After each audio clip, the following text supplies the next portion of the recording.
बिस्मिल्लाहिर्रहमानिर्रहीम। आज हमारा जो नेक्स्ट टॉपिक है वो हमारे पास है टेंसर अलजेब्रा। यानी टेंसर के बारे में हमने बहुत कुछ पढ़ लिया। उसमें हमने यानी रैंक स्टडी कर दी है कि रैंक ज़ीरो हमारे पास स्केलर यानी वो वेक्टर यानी ऐसी कोई क्वांटिटीज़ जिसका रैंक ज़ीरो हो हमारे पास स्केलर। इस तरह हमारे पास रैंक वन का पढ़ा, रैंक टू का पढ़ा और इसमें मुख्तलिफ़ किस्म की उसकी प्रॉपर्टीज़ पढ़ लिए, उसकी एग्ज़ाम्पल्स पढ़ लिए, कॉन्ट्रावेरिएंट कोवेरिएंट वेक्टर्स ये सब हमने पढ़ लिए। तो अब जैसे कि हम आम जो हमारे पास वेक्टर्स यानी क्वांटिटीज़ है इसको हम ऐड भी कर सकते हैं, सब्ट्रैक्ट भी कर सकते हैं और मल्टीप्लाई भी कर सकते हैं। तो चलिए आइए अब हम इस टॉपिक में हम टेंसर अलजेब्रा करते हैं, यानी ऑपरेशंस इसमें करते हैं अलजेब्रिक ऑपरेशंस कि कैसे हम जो है ना दो टेंसर्स को ऐड कर सकते हैं, कैसे सब्ट्रैक्ट कर सकते हैं और कैसे मल्टीप्लाई कर सकते हैं। तो सबसे पहले हमारे पास है addition and subtraction of matrices. क्योंकि एडिशन और सब्ट्रैक्शन में इतना कुछ ज़्यादा नहीं है, इसी वजह से मैंने एक ही जगह पे यहाँ ले लिया। तो यहाँ पे adding two tensors can be added and subtracted only if they are the same rank and similar character। यानी किसी भी दो टेंसर्स को हम ऐड भी कर सकते हैं और सब्ट्रैक्ट भी कर सकते हैं, लेकिन इसमें एक रूल ये है, एक कंडीशन ये है कि हमारे पास जो वेक्टर्स होती है उसकी रैंक सेम होनी चाहिए, सेम। और दूसरी बात यह है कि इसकी प्रॉपर्टीज़ भी हमारे पास सिमिलर होनी चाहिए। तो अब प्रॉपर्टीज़ की बात भी हम करेंगे कि प्रॉपर्टीज़ का मतलब क्या है।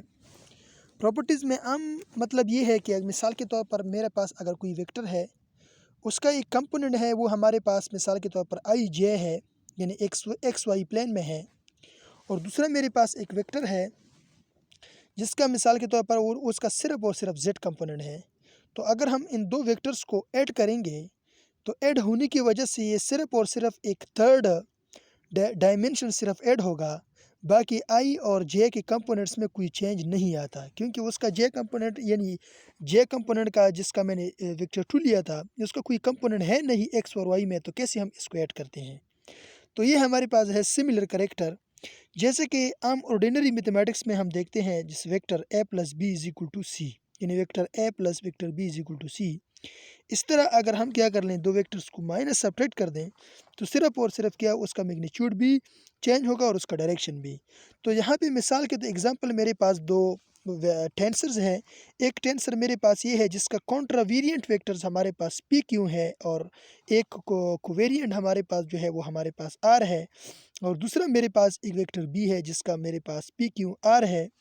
As from transformation equations of mix tensor. Mix tensor में हमने पढ़ लिया कि अगर हम ट्रांसफॉर्मेशन इक्वेशन का मतलब ये है कि अगर हम किसी भी ओल्ड कोऑर्डिनेट का रिलेशन न्यू कोऑर्डिनेट से करते हैं तो कैसे हम करेंगे। फिर हमने एक के लिए कर दिया था, कॉन्ट्रावेरिएंट के लिए अपना और कोवेरिएंट के लिए अपना। फिर हमने इसमें एक मिक्स टेंसर ले लिया था जिसका मेरे पास दो किस्म के यानी दो कॉन्ट्रावेरिएंट और कोवेरिएंट दोनों मौजूद हों, तो इस किस्म का टेंसर को हम मिक्स टेंसर कहते हैं। तो यहाँ पे मिसाल के तौर पर मेरे पास जो transformation equation of mix tensor है, मिसाल के तौर पर इक्वेशन यानी ए के लिए एक टेंसर ए है, उसका मिसाल कि आई prime I J into K और is equal to A into P Q R partial X prime I divide by partial X P into partial X prime J divide by partial X Q dot partial X R divide by partial X prime K. तो ये मेरे पास vector component है, यानी एक tensor का, एक tensor ए का जिसका मेरे पास मिसाल के तौर पर रैंक वन है, उसका मेरे पास जो कंपोनेंट्स है वो ये है। और दूसरी का अगर आप देख लें, दूसरी का बी की सिमिलरली बी का अगर आप देख लें तो वो भी बिल्कुल सिमिलर होती है। नाउ एडिंग दीज, अगर हम इसको ऐड करते हैं तो ऐड कैसे करेंगे। मिसाल के तौर पर ए प्राइम पी क्यू यहाँ पे मौजूद है, यहाँ पे देख लें ए प्राइम पी क्यू इंटू ये हमारे पास आई हमारे पास पी क्यू इंटू यहाँ पे के है आई थिंक, यहाँ पे सॉरी आई जे इंटू के है, प्लस बी पी क्यू, यहाँ पे आई थिंक आर होगा, यहाँ पे बी आर होगा, यहाँ पे बी आर होगा। तो इसको अगर हम ऐड करते हैं तो ऐड कैसे करेंगे कि इसका जो सिमिलर क्वांटिटीज़ है वो ये है, मिसाल के तौर पर A P Q R plus B Q P Q R, इसको हम कॉमन यानी इसको हम लेंगे और ये वाला मिसाल के तौर पर अगर हम इसको ऐड करते हैं तो ये वाले दोनों में क्या कॉमन है, ये वाले ये और ये मेरे पास कॉमन है, सिर्फ और सिर्फ जो फ़र्क है वो ए है और बी में है। तो ए और बी से मैं ये वाला कॉमन लेता हूँ, इक्वेशन ए और इक्वेशन बी को जब मैं ऐड करता हूँ तो ये वाला कॉमन लेता हूँ, ये वाला लेता हूँ। तो लेट मिसाल के तौर पर अगर मेरे पास एक A P Q R plus B Q R है तो यह मिसाल के तौर पर बराबर होता है C N to P Q R. तो यहाँ पे देख लें, यहाँ पे A P Q R plus B Q R हमारे पास पी क्यू आर के C N to B Q R के बराबर होता है। लेकिन अगर उसकी रैंक्स को अगर आप देख लें, ए prime I J K plus B prime I J K is equal to C prime I J N to K. तो ये मेरे पास यानी आसान किस्म का हमारे पास एडिशन है। लेकिन अगर हम सब्ट्रैक्शन को भी देख लें तो सब्ट्रैक्शन में भी बिल्कुल सिर्फ इस तरह है, लेकिन सिर्फ ऐसे हमने क्या करना है, बी माइनस करना है। लेकिन यहाँ पे मिसाल के तौर पर जब एडिशन के लिए मैं सी का नाम लेता हूँ तो इसी तरह मैं डिफरेंस के लिए मैं एक वर्ड यूज़ करता हूँ जिसको मैं लेता हूँ डेल, यानी चेंज।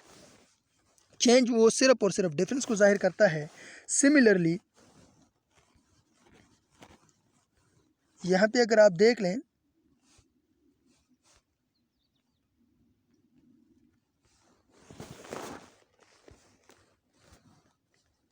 यहाँ पे अगर आप देख लें, the subtraction of two tensors similarly A minus B is equal to del, या डी का नाम भी आप दे सकते हैं। लेट ए वहीं हमारे पास ये एक टेंसर है और ये बी टेंसर है। तो यहाँ पे मैं डेल इस्तेमाल करता हूँ, del I J N to K is equal to del P Q R N two partial X prime I divide by partial P dot partial X prime J divide by partial X Q dot partial X R N two partial X prime K. तो ये मेरे पास बहुत ही आसान है, यानी मतलब सिर्फ और सिर्फ ये है कि जैसे अगर हम किसी ऑर्डिनरी मैट्रिक्स को ऐड कर सकते हैं, सब्ट्रैक्ट कर सकते हैं, तो इसी तरह बिल्कुल इसी तरह हम क्या कर सकते हैं, हम दो टेंसर्स को भी ऐड कर सकते हैं। लेकिन सिर्फ कंडीशन ये है कि अगर आप देख लें इसमें भी रैंक 1 है, ये ए का भी रैंक 1 है और बी का भी रैंक 1 है, तो इसको हम आसानी के साथ ऐड कर सकते हैं और सेपरेट भी कर सकते हैं। अब हम करते हैं प्रोडक्ट ऑफ टू मैट्रिक्स, तो यानी प्रोडक्ट ऑफ टू टेंसर्स। तो प्रोडक्ट ऑफ टू टेंसर्स हमारे पास फिर तकसीम हो गया है दो किस्म के प्रोडक्ट में। एक को हम कहते हैं ओपन प्रोडक्ट, दूसरी को हम कहते हैं आउटर प्रोडक्ट। तो ओपन प्रोडक्ट में यानी ओपन प्रोडक्ट इस प्रोडक्ट को कहते हैं कि मिसाल के तौर पर अगर मैं किसी दो टेंसर्स को प्रोडक्ट यानी मल्टीप्लाई करता हूँ, तो अगर मैट्रिक्स ए है, मिसाल के तौर पर ये टेंसर ए है, यहाँ पे देख लें मिसाल के तौर पर आई ए है, इसका अगर आप सिर्फ और सिर्फ कॉन्ट्रावेरिएंट है। लेकिन यहाँ पे अगर आप बी को देख लें, ये हमारे पास कॉन्ट्रावेरिएंट है। तो ऐसे हमारे पास ऐसे दो रैंक को अगर हम प्रोडक्ट ले लें तो इस तरह जिसका हमारे पास कोई सिमिलर कैरेक्टर ना हो, यानी एक का कॉन्ट्रावेरिएंट हो और दूसरी का कोवेरिएंट हो, तो इस किस्म के प्रोडक्ट को हम क्या कहते हैं, open product. Suppose we have two tensors, if one is contravariant and other is covariant, then their product will be considered as open product। तो इस किस्म के प्रोडक्ट को हम क्या कहते हैं ओपन प्रोडक्ट। और दूसरा हमारे पास है आउटर प्रोडक्ट। आउटर प्रोडक्ट में ये है कि अगर मिसाल के तौर पर दोनों वेक्टर, दोनों टेंसर्स की मिसाल के तौर पर एक कभी अगर कोई कॉन्ट्रावेरिएंट हो तो दूसरी कभी कॉन्ट्रावेरिएंट हो, या अगर एक का मिसाल के तौर पर कोवेरिएंट हो दूसरी को भी कोवेरिएंट हो, तो इस किस्म के प्रोडक्ट को हम क्या कहते हैं, आउटर प्रोडक्ट। तो लेट मिसाल के तौर पर मैं एक एग्जांपल लेता हूँ। हमारे पास हम ओपन प्रोडक्ट है, ओपन प्रोडक्ट मिसाल के तौर पर हमारे पास एक ए है जिसका मिसाल के तौर पर कॉन्ट्रावेरिएंट हमारे पास ए प्राइम जे है, आई है, is equal to A alpha and to partial X prime I divide by partial X alpha and B J. यहाँ पे हमारे पास जो बी जे है ये नीचे लिखा होता है, नीचे, लेकिन यहाँ पे सॉरी गलती हो गई। तो ये हमारे पास है बी बीटा, यहाँ पे अल्फ़ा है, यहाँ पे बीटा है, जो भी है आप यूज़ कर सकते हैं। बीटा है सिर्फ और सिर्फ मेरे पास एक कोसाइंस है, एक डायमेंशंस है सिंपल। तो यहाँ पे मिसाल के तौर पर यहाँ पे बीटा है, तो ये partial X beta divide by partial X prime J. तो अगर हम इसको मल्टीप्लाई करते हैं तो यहाँ पे मल्टीप्लिकेशन में क्या होता है, ये वाला आप कॉमन ले लें जो कोसाइंस है, यानी जो डायमेंशंस है, जिसको हमने सिंपल डायमेंशंस का नाम दिया है। तो ये A alpha into B beta into partial X I prime I divide by partial X alpha dot partial X power beta divide by partial X prime J. तो अगर हम इसको मल्टीप्लाई करते हैं तो ये हमारे पास क्या आता है, इससे एक अनदर किस्म का टेंसर आता है जो हमारे पास क्या हो, मिसाल के तौर पर C alpha into beta partial X prime I divide by partial X alpha dot partial X beta divide by partial X prime J.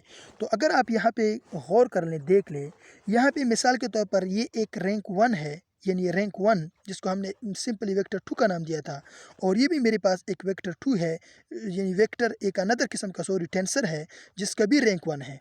तो यहाँ पे आप ज़ाहिर देख सकते हैं कि अगर आप यहाँ पे देख लें सी एन टू जेवा के सी जेवा के, तो यहाँ पे अगर आप देख लें ये हमारे पास कितने रैंक का होता है, 2 रैंक का। तो मतलब ये है, इसका सिंपल एग्जांपल मैं ये दे सकता हूँ जैसे कि stress force per unit area, कि एक हमारे पास फोर्स है टेंसर 1 है, और एक हमारे इन रैंक को टेंसर 1 है जिसका मेरे रैंक 1 है, और दूसरा मेरे पास एरिया है जिसका भी रैंक 1 है। तो अगर हम इसको मल्टीप्लाई करते हैं तो इससे हमारे पास रैंक 2 आता है।